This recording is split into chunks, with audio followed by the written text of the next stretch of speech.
उपराष्ट्रपति श्री सीपी राधाकृष्णन जी, प्रधानमंत्री श्री नरेंद्र मोदी जी, लोकसभा अध्यक्ष श्री ओम बिरला जी, राज्यसभा के उपसभापति श्री हरिवंश जी, राज्यसभा में सदन के नेता श्री जेपी नड्डा जी, राज्यसभा में विपक्ष के नेता श्री मल्लिकार्जुन खड़गे जी, संसदीय कार्य मंत्री श्री किरेन रिजिजू जी, लोकसभा में विपक्ष के नेता श्री राहुल गांधी जी, सभी सांसदगण और प्यारे देशवासियों,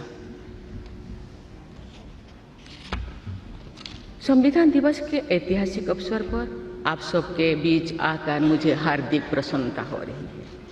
आज ही के दिन 26 नवंबर 1949 को संविधान सदन के इसी के केंद्रीय कक्ष में संविधान सभा के सदस्यों ने भारत के संविधान के निर्माण का कार्य संपन्न किया था। आज ही के दिन उस वर्ष हम भारत के लोगों ने अपने संविधान को अपनाया था। स्वाधीनता के बाद संविधान सभा ने भारत की अंतरिम संसद के रूप में भी कर्तव्य निर्वहन किया।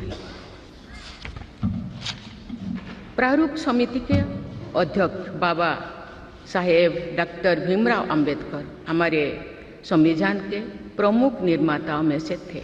बाबा साहेब की 125वीं जयंती के वर्ष में यानी सन 2015 में 24 नवंबर को प्रतिवर्ष संविधान दिवस के रूप में मनाने का निर्णय लिया गया और निर्णय अत्यंत सार्थक सिद्ध हुआ है। आज के दिन पूरा देश भारतीय लोकतंत्र के आधार हमारे संविधान के प्रति तथा उसके निर्माताओं के प्रति आदर व्यक्त करता है। हम भारत के लोग अपने संविधान के प्रति व्यक्तिगत और सामूहिक स्तर पर आस्था व्यक्त करते हैं। अनेक योजनाओं के माध्यम से देशवासियों को, विशेषकर युवा वर्गों को संवैधानिक आदर्शों से अवगत कराया जाता है। संविधान दिवस से मनाने की परंपरा का शुभारंभ करने और उसे निरंतरता प्रदान करने की जितना भी प्रशंसा की जाए और कम। माननीय सदस्य संसदगण संसदीय प्रणाली को अपनाने के पक्ष में संविधान सभा में जो ठोस तर्क दिए गए थे वो आज भी प्रासंगिक है। विश्व के विशालतम लोकतंत्र में जन आकांक्षाओं को अभिव्यक्त करने वाली भारतीय संसद विश्व के अनेक लोकतंत्र के लिए आज एक उदाहरण के रूप में प्रतिष्ठित है। हमारे संविधान निर्माता चाहते थे कि संविधान के माध्यम से हमारा सामूहिक और व्यक्तिगत स्वाभिमान सुनिश्चित रहे। मुझे ये कहते हुए बहुत प्रसन्नता होती है कि बीते दशक में हमारे संसद ने जन आकांक्षाओं को अभिव्यक्त करने के अत्यंत प्रभावी उदाहरण प्रस्तुत किया है। संविधान निर्माताओं की अपेक्षाओं पर खरा उतरने के लिए मैं आप सभी सांसदों को बहुत बहुत बधाई देती हूँ। साथ ही कृतज्ञ राष्ट्र की ओर से मैं संविधान सभा के परम सम्मानीय सदस्यों की स्मृति में सादर नमन करती हूँ। हमारे संविधान के अंतरात्मा जिन आदर्शों में अभिव्यक्त होती है वो आदर्श है सामाजिक, आर्थिक एवं राजनैतिक न्याय, स्वतंत्रता, समता और बंधुता। मुझे ये देखकर हर्ष होता है कि इन सभी आयामों पर संसद सदस्यों ने संविधान निर्माताओं की परिकल्पनाओं को यथार्थ स्वरूप प्रदान किया है। हमारी संसदीय प्रणाली की सफलता के ठोस प्रमाण के रूप में आज भारत विश्व की तीसरी सबसे बड़ी अर्थव्यवस्था बनने की ओर तेज गति से अग्रसर है। भारत में लगभग 25 करोड़ लोगों के गरीबी की सीमा रेखा से बाहर आने से आर्थिक न्याय के पैमाने पर विश्व की सबसे बड़ी सफलता अर्जित है। हमारे संविधान में सामाजिक न्याय को प्रमुखता दी गई है। सामाजिक न्याय के आदर्शों के अनुरूप समावेशी विकास के प्रयास किए जा रहे हैं। ऐसे अनेक प्रयासों में इकोनॉमिकली वीकर सेक्शंस के लिए शिक्षण संस्थाओं और रोजगार में आरक्षण का प्रावधान करना, दिव्यांगजनों की परिभाषा को विस्तार देते हुए उनके हित में विशेष अधिनियम लागू करना और उसे कार्यरूप देना तथा राष्ट्रीय पिछड़ा वर्ग आयोग को संवैधानिक दर्जा प्रदान करना शामिल है। 3 तलाक से जुड़े सामाजिक कुरीति पर अंकुश लगाकर संसद ने हमारी बहनों बेटियों के सशक्तिकरण और सामाजिक न्याय की दिशा में ऐतिहासिक कदम उठाए हैं। देश के आर्थिक एकीकरण के लिए स्वाधीनता के बाद का सबसे बड़ा टैक्स सुधार गुड्स एंड सर्विसेज टैक्स के रूप में किया गया है। आर्टिकल 370 के प्रावधानों को निरस्त करके देश के समग्र राजनैतिक एकीकरण के मार्ग में बाधक बने हुए अवरोध को दूर किया गया है। नारी शक्ति बंधन अधिनियम द्वारा वुमेन लीड डेवलपमेंट के एक नए युग आरंभ होगा। नारी शक्ति अर्थात मातृशक्ति के बंधन का हमारे संस्कृति में अत्यंत महत्वपूर्ण स्थान रहा है। इस वर्ष 7 नवंबर से हमारा राष्ट्रगीत वंदे मातरम की रचना के 150 वर्षों पूरी होने के उपलक्ष्य में देशव्यापी स्मरण उत्सव मनाया जा रहा है। ये स्मरण उत्सव भारत माता को समृद्ध, सशक्त और आत्मनिर्भर बनाने का संकल्प का अवसर है। मुझे विश्वास है कि इस राष्ट्रीय संकल्प की सिद्धि के लिए आप सभी सदस्यगण देशवासियों को दिशा और प्रेरणा प्रदान करेंगे। हमारा संविधान हमारी राष्ट्रीय अस्मिता का ग्रंथ है। ये हमारी राष्ट्रीय पहचान का ग्रंथ है।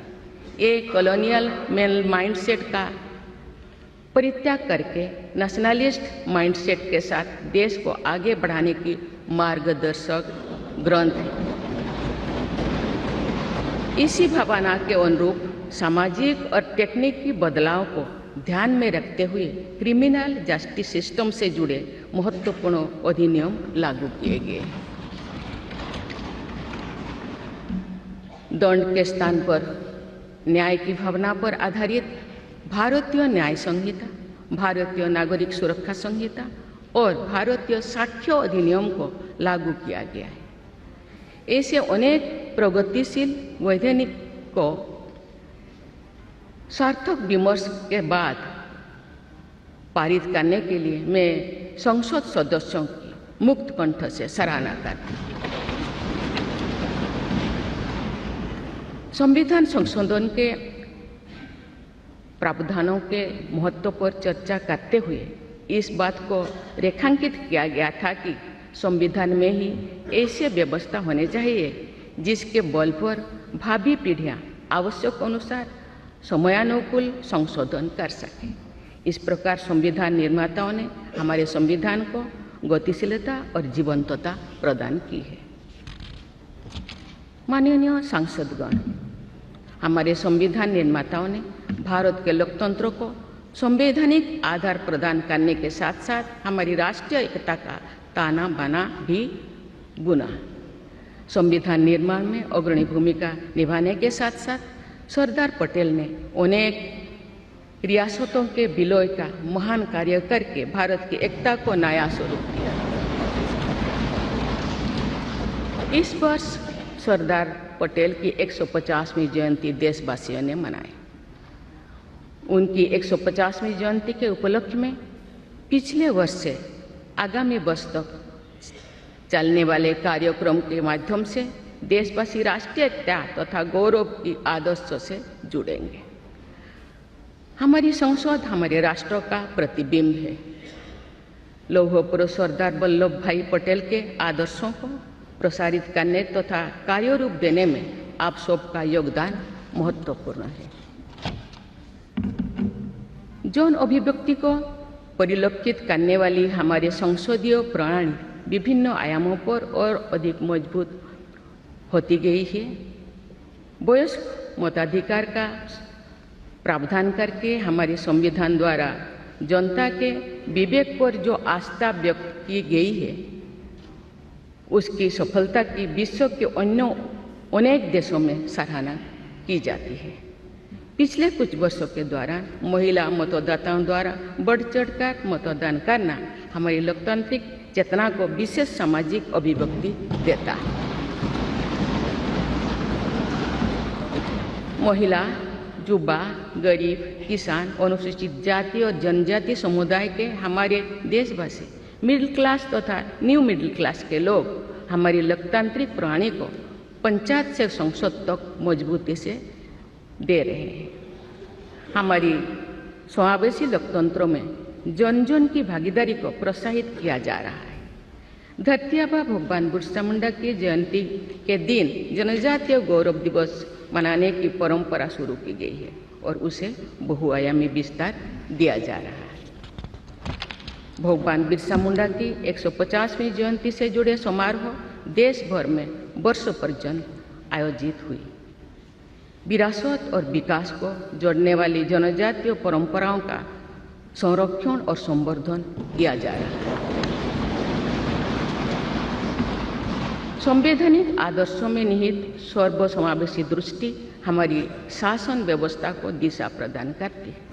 हमारे संविधान में निहित नीति निर्देशक तत्व हमारी शासन व्यवस्था के लिए मार्गदर्शन प्रदान करते हैं। संविधान सभा के अध्यक्ष डॉक्टर राजेंद्र प्रसाद ने कहा था कि जो स्वाधीनता हमने प्राप्त की है उसकी रक्षा करना और उसको बनाए रखना तथा जनसाधारण के लिए उसको उपयोगी बनाना उन पर निर्भर करता है जो इस संविधान का क्रियान्वयन करेंगे। ये प्रसन्नता का बात है कि हमारी संसद ने डॉक्टर राजेंद्र प्रसाद जी के अपेक्षा के अनुरूप राष्ट्रहित में कार्य किया है तथा जन सामान्यों के जीवन को बेहतर बनाने के लिए निरंतर प्रयास किए हैं। अंत्योदय की इसी दृष्टि के साथ आधुनिक विकास का समन्वय करके भारत विश्व समुदाय के सम्मुख विकास का एक नया मॉडल प्रस्तुत कर रहा है। विश्व स्तरीय इंफ्रास्ट्रक्चर के विकास से लेकर जन कल्याण की सुविधाओं को 100% लाभार्थियों तक तो पहुंचाने के प्रयास हमारी राष्ट्रीय प्रगति को अतुलनीय विस्तार देते हैं। संवैधानिक व्यवस्था के अनुसार आगे बढ़ते हुए हमारे देश की कार्यपालिका, विधायिका और न्यायपालिका ने देश के विकास और देशवासियों के जीवन को संबल प्रदान किया है। संसद के दोनों सदनों के सदस्यों ने हमारे देश को आगे बढ़ाने के साथ साथ गहन राजनीतिक चिंतन की स्वस्थ परंपरा विकसित की है। आने वाली कालखंड में जो विभिन्न लोकतंत्रों और संविधानों का तुलनात्मक अध्ययन किया जाएगा तो भारतीय लोकतंत्र और संविधान का विवरण स्वर्णाक्षर में किया जाएगा। आप सभी सदस्यगण हमारे संविधान और लोकतंत्र की इस गौरवशाली परंपरा के संभावक भी है, निर्माता भी है और साक्षी भी है। मुझे विश्वास है कि हमारी संसद के दिशा निर्देश में भारत को विकसित राष्ट्र बनाने के संकल्प को अवश्य सिद्ध किया जाएगा। इसी दृढ़ विश्वास के साथ मैं सभी माननीय सदस्यों को संविधान दिवस के पुनः बधाई देती हूँ और सभी देशवासियों की स्वर्णिम भविष्य की कामना करती हूँ। धन्यवाद। जय हिंद, जय भारत।